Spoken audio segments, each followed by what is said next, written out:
Dave here with Saddleback Leather, and I want to show you the 27-inch Adolescent Beast, at least in its whole form right now as it is. I think we have great taste in bags. They think we have great tasting bags. We're here in Livingstone, Zambia, the Livingstone Crocodile Park. This place is amazing. Ian Brooks is the owner here. What this place grew up around was rescuing crocodiles from the wild. These are crocodiles that come into contact with humans. They get destroyed if they harm man or beast. The way around that is to capture them and keep them in a facility like this. This is kind of cool. It's kind of gross, but they named the crocodiles after, some of them after the people they ate. One is named Big Dummy for obvious reasons.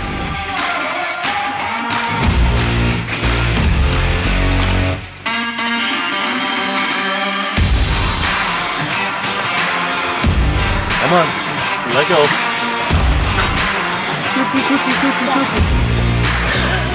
All right, we got it back. Let's go check it out.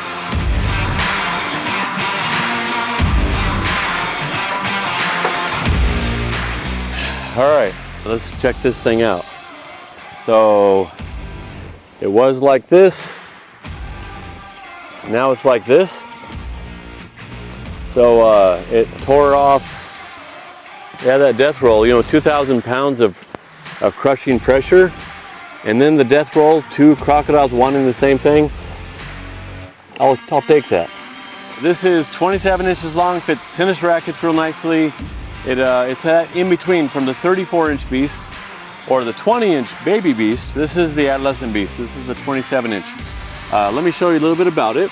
We have 5 compression straps. This bag is used to compression. It just got compressed by a crocodile.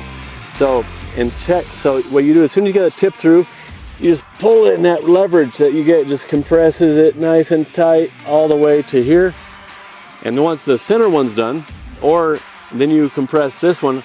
I've gotten so much in these because of this closing system. No zippers or snaps or anything. So let me show you the inside. The whole idea behind it is made of 2 main pieces of leather. So we have this one, goes here to here, and then I did an overlap, so one over the other, and then I did 2 stitches down, so it's really doubly reinforced. And then I have a piece from here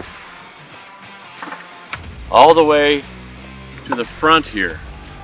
So there's just 2 main pieces, and then of course we have 1 side piece.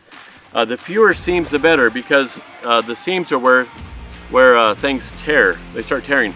And not only on the seams did I do a few seams, but I did 5 stitches an inch with a thick thread. And so that's important, because 5 stitches an inch, you have a lot of leather in between each stitch, because a sewing machine is a perforation machine. And so the further away the holes are apart from each other, the less likely it is going to tear. So here we go. Here's the inside. It's all pigskin. 2 big pieces of pigskin here, and I've got a pocket on the side here. You got a pocket here, and I've got a pocket behind the pocket here. So pocket here, pocket behind the pocket, and then the whole thing is, which pigskin is tougher than the cowskin. So we've got this.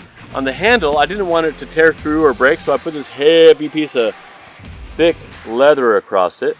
Check out the thickness of that, it's so beautiful. And then because if something's gonna break, usually it's the handle. It happened to me in Prague one time. My handle broke on my suitcase, one of my original leather suitcases, and I swore it'd never happen again. So here we have leather, we have polyester straps in there, we have these saddle rivets on anywhere if someone's gonna pick it up, or whatever, they pick it up, take it across the room, I have it riveted right here also on these corners. 1 in each corner. Now look, the crocodile, one of the crocs, I'm not sure which, he tore this out, okay? But what you do here, we have leather, and then we have pigskin and a polyester strap in here that doesn't stretch. It does tear apparently. And then we have leather on top of that. It's kind of like a leather sandwich. So here you go, for anything that stretches. And then not only that, after we sew it onto the bag, then we rivet it. So anyway, this is the 27-inch Adolescent Beast. It is almost indestructible.